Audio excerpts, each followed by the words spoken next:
Communiqué de presse du secrétariat général de la Conférence épiscopale nationale du Congo, CENCO.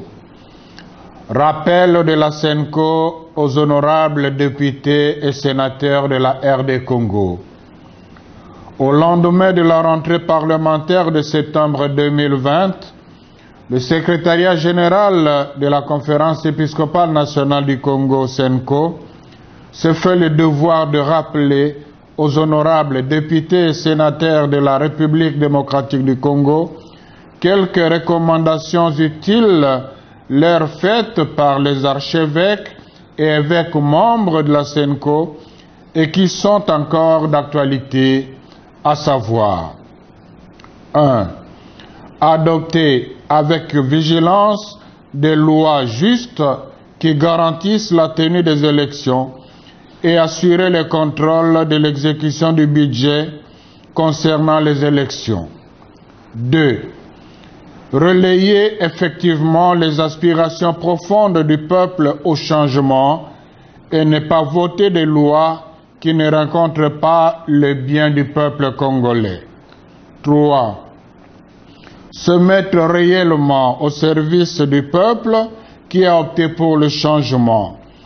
Gérer utilement le temps pour voter des lois qui promeuvent la démocratie plutôt que des intérêts partisans. Dans cette perspective, la révision de la loi électorale en vue de la dépolitisation de la CENI s'avère plus que nécessaire.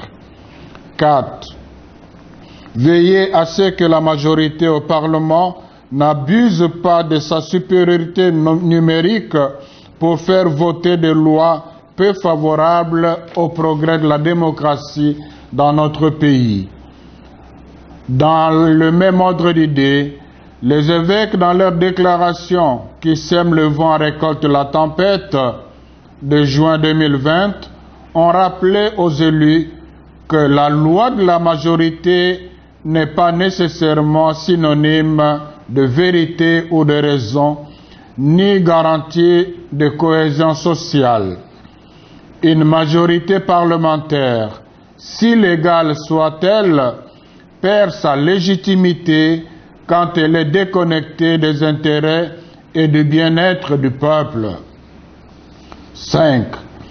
Contrôler sans complaisance les membres du gouvernement et les mandataires d'État et ne pas chercher à modifier et à tailler sur mesure des individus ou des partis politiques les dispositions de la Constitution, particulièrement celles relatives au mode de scrutin.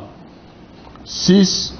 Être sensible aux peines, aux souffrances et aux desiderata de la population.